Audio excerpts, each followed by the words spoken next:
What is going on, Guardians, and welcome back to another Destiny gameplay video. So lately in the Crucible, it's been pretty fast-paced, at least in my lobbies. I don't know about yours, I can't speak for you and your experience, but in my experience, it's been a pretty fast-paced lobby. Sorry about the baby, she's sitting on my lap, so if you hear, don't fret. But anyways, so these lobbies, pretty quick pace, lots of hand cannons, lots of pulse rifles, lots of shotguns, some aggressive sniping. And it's sometimes a little tough to hang with. Sometimes it's a little bit disorienting, but I'm just going to give you some of my best advice on how to manage that chaos.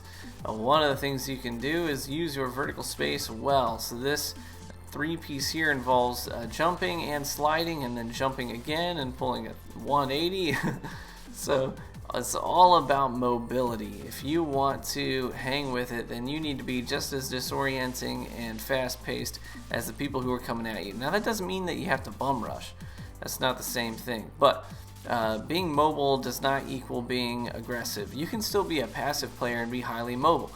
But one of the things you don't want to do is sit tight and just kind of camp up in a certain position, because people will adjust and maneuver accordingly and then get the drop on you. It happens. That's just how that works. So you're going to want to be as mobile as possible here, jumping in and out of bottlenecks as I need to, just to manage the multiple opponents who are in that bottleneck. And here I'm jumping around corners, and check this out again. I'm jumping around this corner when I'm going to challenge, forget that nade there, but I jump around the corner to challenge that bottleneck, that little tight hallway. If I'd come around at head level, he probably would have been ready for me. He may have even had a wombo combo ready for me, or maybe he would have had a sniper trained on my at that bottleneck at head level. So make sure that you're challenging those choke points and those, especially those sniper lanes. Challenge them from somewhere other than just head level. Don't just walk in or sprint in at average height. So you want to be sliding and jumping around those corners. And if you watch competitive players, one of the things you'll notice is they sprint and slide everywhere, like everywhere. So sprinting, sliding, jumping, skating, they're just extremely mobile, and there's a really good reason for that. It's just because you catch a lot more people off guard. See, look at this guy. I was way up above his head. He had no idea where to look. And so you just keep people on their toes and keep them guessing. That was a nice 15 kill streak for a comeback to win that match. I ended up that Supremacy match with a score of 54, which is pretty big. I was playing on my Void Walker, enjoying the Void Walker. I got nothing manacles to drop at like 380 or something, so I just kind of spec'd my gear around, kind of moved some stuff around, infused some stuff to get my Void Walker build back up to a 353, so I can rock these nothing manacles with the double scatter grenades and a butt ton of discipline, and just have those things cool down all the time. And you see here again, just jumping over all these doorways and bottlenecks, and you know, one of the things you see guys do a lot is they'll ADS on their shotgun early and then sweep with them. And it just kind of guarantees that the rangefinder is going to proc more than if you kind of quick scope it. It just seems a lot more reliable that way when you do your target acquisition while ADS on a shotgun. So I recommend, if you're going to be shotgunning, you may want to bump your sensitivity up to a 4 or a 5. Sometimes when I'm shotgunning, I bump it up to a 7 actually. But today I did 50-50. I did the first half of the day I spent sniping, and the second half of the day I spent shotgunning. Sniping was in combined arms, and it worked out fantastic. I mean, I had some really sweet shots on guys who were in like interceptors and stuff like that.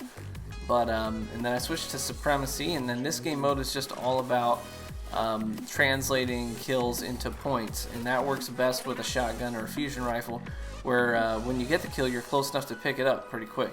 With sniper rifles and scout rifles, you're often too far away, and your kills don't translate into points very often, or at least not nearly as often as if you're using a shotgun. So kills translate to points with shotguns almost immediately, and that's why people tend to use them in Supremacy. It is a shotgun-dominated playlist, so I like to go into a playlist like that and pull my shotgun out and kind of see how I stack up against other shotgunners. I don't see a lot of snipers in Supremacy.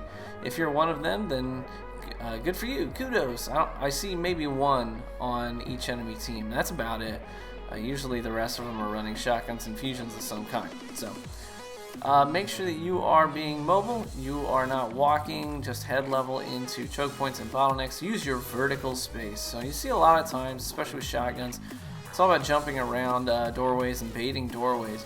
And I've got a video on shotgun baiting. You're going to want to definitely do that if you're going to keep up with the pace of the Crucible right now. Another thing is, don't overcommit to kills. A lot of times guys will get a couple of bursts on somebody, or they'll get some damage into someone, and they'll kind of stick around where they are. They really want to finish that kill off, but don't be overcommitted. Sometimes that'll get you killed on the flank. Someone could have a line of sight on you with a sniper, and you're too tunnel visioned on your kill. So if you start to take damage of any kind, just bug out. I mean, 9 out of 10 times I prioritize surviving over getting a kill. So I would recommend that you do the same thing every now and then when you're in an engagement and you feel committed to a kill and you start taking damage. Just try and make it habit to prioritize staying alive over prioritizing getting a kill. So, you know, especially one of the things in Supremacy guys will do is they'll go for trades.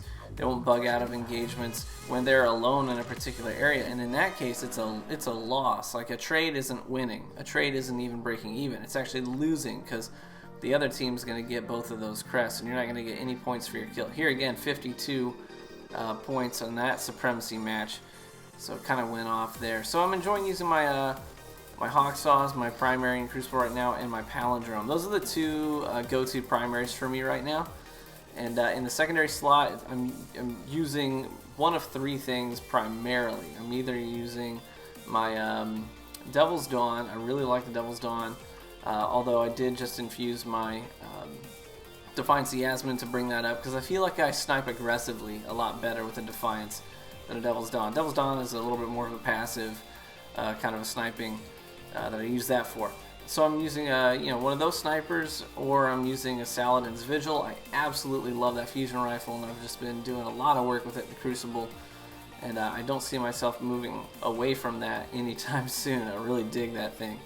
And then lastly, I'm probably using my Matador as my shotgun, because this one has rangefinder, a reinforced barrel, and cascade, as well as field choke. So it's not perfect, but it's really freaking good. So now I will tell you that learning to prioritize staying alive over getting a kill is definitely going to come in handy, hopefully this weekend if Trials comes back, because obviously Trials tends to play a lot more slowly and is a lot more sniper dominant. So I'll definitely be starting out Trials this weekend as a sniper, and maybe I'll make adjustments from there, but I'm planning on starting out as a sniper with my palindrome as my primary, so I'm getting those things leveled up and ready to go.